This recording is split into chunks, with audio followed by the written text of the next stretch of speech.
There is a silent force shaping your life right now. It speaks without words, it decides without asking permission. It builds your future long before you ever see it arrive. That force is your belief, not what you hope for, not what you say you want, but what you truly, deeply, relentlessly believe about yourself, about the world, about what is possible for you. You do not rise to the level of your goals, you fall or ascend to the level of your belief. Every life is the echo of a mindset. Every result is the shadow cast by a thought held long enough to become identity. And most people never realize this. They spend their days fighting circumstances, blaming conditions, chasing motivation, waiting for confidence to arrive, while the real architect of their destiny sits quietly inside their own mind, shaping outcomes without resistance. Napoleon Hill understood this when he wrote that the mind is both the battlefield and the prize. Long before neuroscience confirmed it, long before psychology named it, Hill saw the invisible law at work. Belief is not passive, it is creative. You become what you believe, whether you choose those beliefs consciously or inherit them unconsciously. Most people never choose, they absorb. They inherit doubt like a family heirloom. They adopt limitations as if they were facts. They accept average because it feels safe. They trade potential for comfort without ever realizing the cost. And then they wonder why life feels small. But history has always been shaped by a different kind of mind. By men and women who refused to borrow their beliefs from the world around them. Thomas Edison believed light could be captured when the world accepted darkness as permanent. Henry Ford believed speed and scale could coexist when experts said it was impossible. Andrew Carnegie believed a poor immigrant could master steel markets and destiny. Abraham Lincoln believed unity could survive division even while the nation was tearing itself apart. Walt Disney believed imagination could become infrastructure, while banks laughed him out of rooms. None of them waited for proof before belief. They understood something most never do. Belief precedes evidence. The world does not reward what you want. It responds to what you expect. Your mind is a lens. Whatever it is focused on expands. Whatever it accepts becomes normal. Whatever it repeats becomes truth. If you believe struggle is permanent, your actions will obey that belief. If you believe success is for others, your decisions will protect that story. If you believe you are behind, you will move as someone who is already defeated. But when belief changes, behavior follows. And when behavior changes, destiny is rewritten. This is why two people can face the same obstacle and emerge as opposites. One broken, one built. The difference is never the event. It is the meaning assigned to it. Belief is meaning. Belief is interpretation.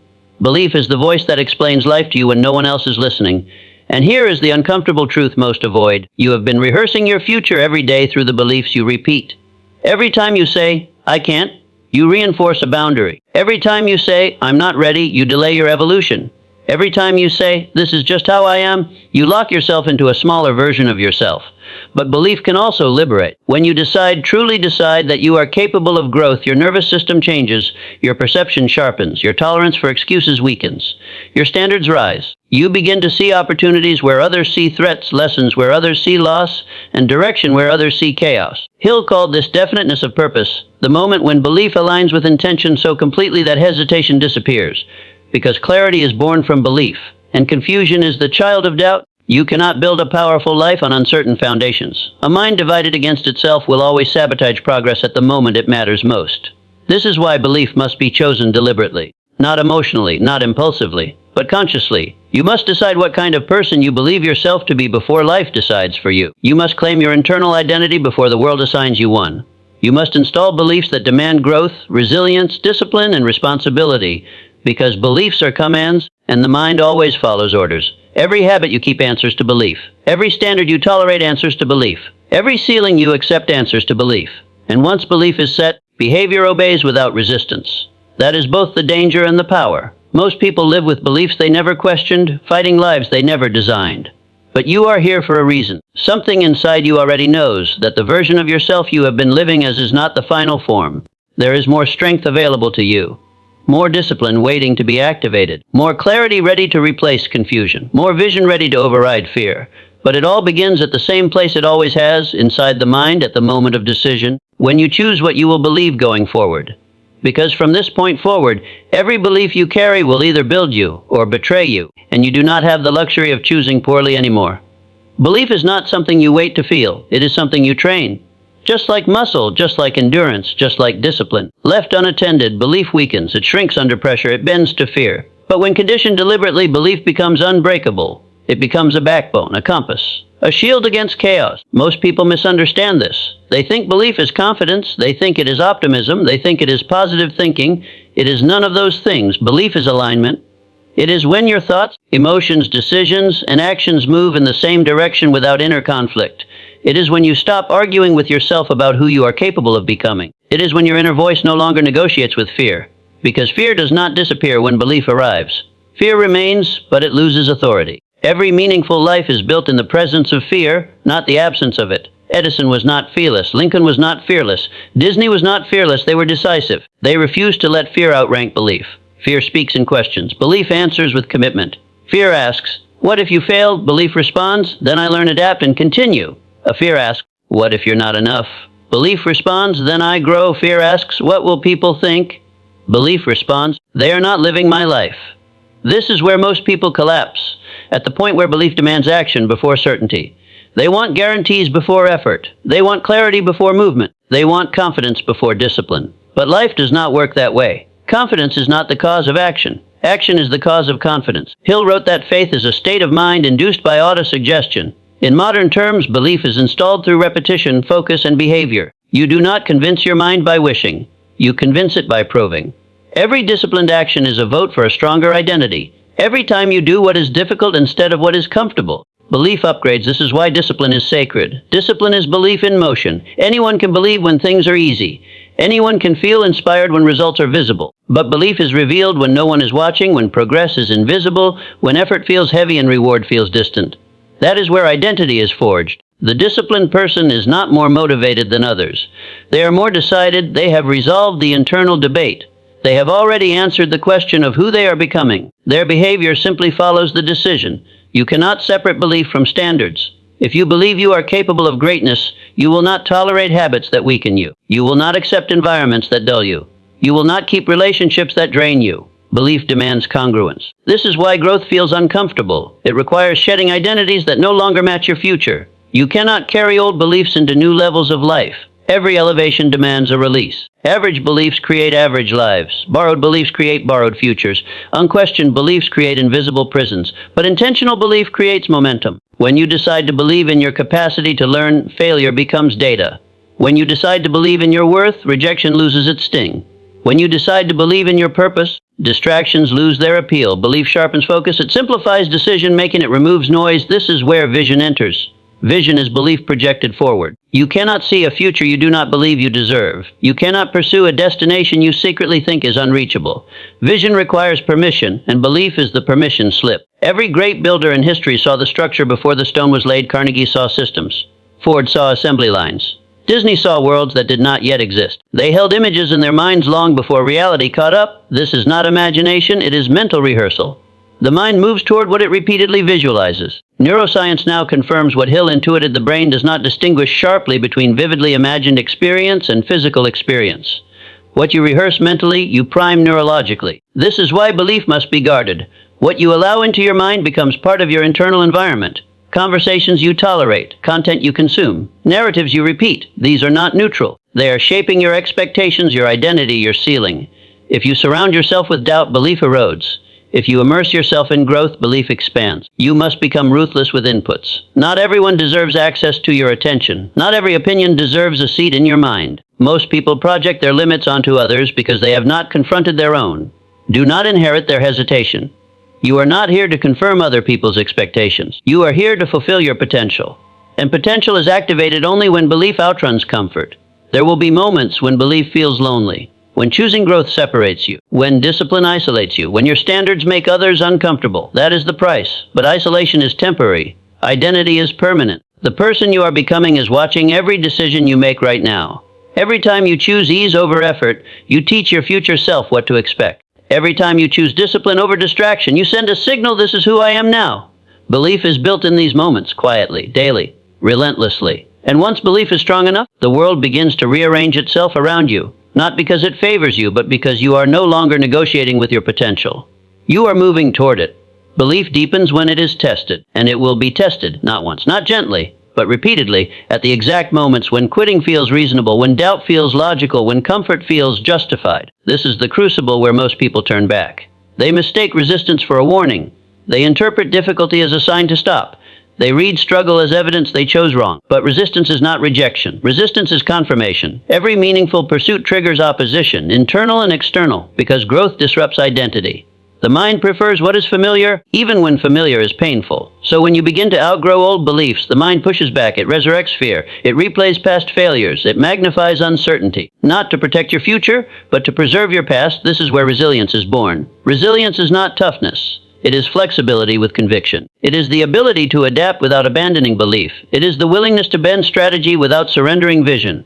Lincoln rewrote speeches, lost elections, recalibrated alliances, but he never released the belief that the nation could be preserved. Edison altered designs thousands of times, but never released the belief that light could be captured. Resilience is belief refined by reality, not broken by it. You must expect to be misunderstood. Those who choose uncommon belief live uncommon lives, and uncommon lives look threatening to those who settled for less. Your ambition will be labeled arrogance. Your discipline will be called obsession. Your growth will be met with silence or skepticism. Let it be. You are not required to explain your vision to those who cannot see it. Belief does not need consensus. It needs commitment. And commitment requires sacrifice. You cannot believe deeply and live casually. You cannot carry extraordinary belief in ordinary habits. Your daily routines either reinforce belief or contradict it. What you do in the first hour of your day matters. What you allow in the last hour of your night matters. What you repeat when no one is watching matters. Belief erodes through neglect. It strengthens through structure. This is why the successful are intentional with time. They protect mornings. They guard focus. They build rituals that anchor identity when motivation fades. Because motivation is unreliable. Belief must be structural. Structure creates stability. Stability allows belief to survive chaos. When life hits, and it will, you need routines that remind you who you are when emotions try to convince you otherwise. You need habits that carry you forward when clarity disappears. You need standards that hold the line when discipline feels heavy. This is not rigidity, this is self-respect. And self-respect multiplies belief. When you keep promises to yourself, trust builds internally. When you break them, belief fractures. The mind is always watching behavior. It is always asking, can I trust you? Every completed task answers yes. Every avoided responsibility answers no. Over time, these answers compound. This is why small disciplines matter. Not because they impress anyone, but because they shape identity. A person who believes they are capable behaves differently. They prepare differently. They endure differently. They decide differently. Belief also requires gratitude, not passive recognition. Gratitude grounds belief in abundance instead of scarcity. It shifts focus from what is missing to what is available. And availability fuels momentum. Carnegie appreciated mentorship before wealth. Ford valued mechanics before factories. Hill himself spent decades studying success before writing about it. Gratitude does not weaken ambition. It stabilizes it. When you acknowledge progress, belief becomes sustainable. When you ignore progress, belief becomes fragile, always chasing, never arriving. But gratitude must coexist with hunger. You are allowed to appreciate where you are and still demand more from yourself. In fact, the most powerful belief systems do both simultaneously. They honor the past. They accept the present. They commit to the future. This balance creates adaptability. Adaptability is belief in motion through uncertainty. The world changes. Markets shift. Technology evolves. Plans collapse. The person anchored to rigid thinking breaks. The person anchored to belief adjusts. Belief is not loyalty to a plan. It is loyalty to purpose. When circumstances change, purpose remains, and belief finds another path. This is why learning is non-negotiable. A believer studies. A doubter defends. Those who believe in their future invest in knowledge. They read, they listen, they observe patterns, they refine thinking. They do not cling to outdated identities just to feel right. They would rather be effective than correct. Every new skill expands belief. Every lesson integrated increases confidence. Every insight gained becomes leverage, and leverage accelerates results. Results over time reinforce belief, but they are not required to sustain it. This is the highest level of mastery, when belief no longer depends on outcome. When you act with conviction regardless of applause. When you move forward even when progress is invisible. This is where self-belief becomes self-leadership. You stop waiting for permission. You stop outsourcing confidence. You stop negotiating with fear. You move because it is who you are now. And when belief reaches this level, something shifts. Effort feels aligned. Discipline feels natural. Challenges feel purposeful. You no longer ask if you are capable. You ask how you will execute. The question changes. And when the question changes, life responds differently. Belief reaches its highest form when it becomes identity. Not something you do, but something you are. At that point, success is no longer a goal. It is a byproduct, a consequence of alignment, a reflection of internal order. Most people chase outcomes. They want money, recognition, freedom, confidence. But outcomes are shadows. They follow the form that creates them. And that form is identity shaped by belief. When you believe you are disciplined, you act with discipline even when it hurts. When you believe you are resilient, setbacks become training. When you believe you are capable, learning replaces hesitation. When you believe you are responsible for your life, excuses disappear. This is why belief must mature. Early belief is fragile, it needs encouragement, it needs proof, it needs reassurance. But mature belief is quiet. It does not announce itself, it does not seek validation. It simply acts. Lincoln did not campaign emotionally during the darkest days of the Civil War. He carried belief like weight, heavy, private, non-negotiable. Ford did not argue with critics about the assembly line, he built it. Disney did not explain imagination, he engineered it. Mature belief expresses itself through execution. This is where purpose sharpens. Purpose is belief with direction. Without purpose, belief scatters. With purpose, belief concentrates. And concentrated belief becomes power. You are not meant to believe in everything. You are meant to believe in something specific enough to organize your life around it. Purpose eliminates distraction. It narrows focus. It gives belief a target. When belief meets purpose, discipline stops feeling like sacrifice and starts feeling like alignment. You wake up differently, you choose differently, you endure differently. Not because life becomes easier, but because your reason becomes stronger. This is what Hill meant when he spoke of a burning desire. Not casual wanting, not surface-level interest, but a desire so clear it reorganizes behavior. A desire that pulls you forward even when logic advises retreat. Desire fuels belief. Belief sustains discipline. Discipline produces momentum. Momentum is dangerous in the best way. Once momentum begins, effort compounds. Progress accelerates. Confidence stabilizes. The same actions that once felt heavy begin to feel inevitable. But momentum demands consistency, not intensity. Consistency. Anyone can act intensely for a short period. Very few can act consistently over time. And consistency is where belief proves itself. Consistency is belief without drama. It is showing up when inspiration is absent. It is executing when enthusiasm fades. It is maintaining standards when shortcuts tempt. This is the level where character is built. Character is belief visible over time. You do not become strong by thinking strong thoughts once. You become strong by repeatedly choosing strength until it becomes default. You do not become confident by affirmations alone. You become confident by surviving the evidence you feared and discovering you are still standing. This is why adversity is necessary. Adversity introduces belief to reality. With adversity, belief becomes embodied. The obstacle tests whether belief is philosophy or identity. And here is the paradox: the stronger your belief becomes, the more responsibility life hands you. Not because life is cruel, but because you are capable. The weight increases with capacity. This is why growth never feels finished. Every level introduces new challenges, new expectations, new internal negotiations. But belief keeps pace if it is maintained. Maintenance is overlooked. You must renew belief daily. Not through hype, but through action, reflection, gratitude, and learning. Belief fades when ignored. It sharpens when engaged. Ask yourself regularly, what do I believe about my potential today? What behavior proves it? What habit contradicts it? What standard must rise? Belief that is not examined becomes stagnant. Belief that is examined evolves. This is how self-mastery is built. Self-mastery is not control over life, it is control over response. It is the ability to choose belief instead of reaction, to choose intention instead of impulse, to choose growth instead of retreat. And when self-mastery is present, fear loses leverage. Fear thrives in uncertainty. Belief introduces certainty, not about outcomes, but about self. You no longer need to know how everything will unfold. You only need to know who you are. And who you are is someone who adapts, learns, persists, and executes. This is the belief that outlasts circumstances. When markets fall, when plans collapse, when timing disappoints, when progress stalls, I adjust. Belief says I continue. Belief says this is not the end, this is instruction. At this stage, gratitude deepens again. Not for comfort, but for capacity. You become grateful for challenges because they reveal strength you would not have accessed otherwise. Gratitude stops being polite. It becomes strategic. You appreciate resistance because it sharpens you. You respect difficulty because it disciplines you. You welcome pressure because it focuses you. This is when belief becomes wisdom. And wisdom carries authority. Not loud authority, not performative authority, but quiet certainty that influences outcomes without force. People feel it. Opportunities respond to it. Environments shift around it. Because belief at this level is no longer internal, it is embodied. An embodied belief changes everything.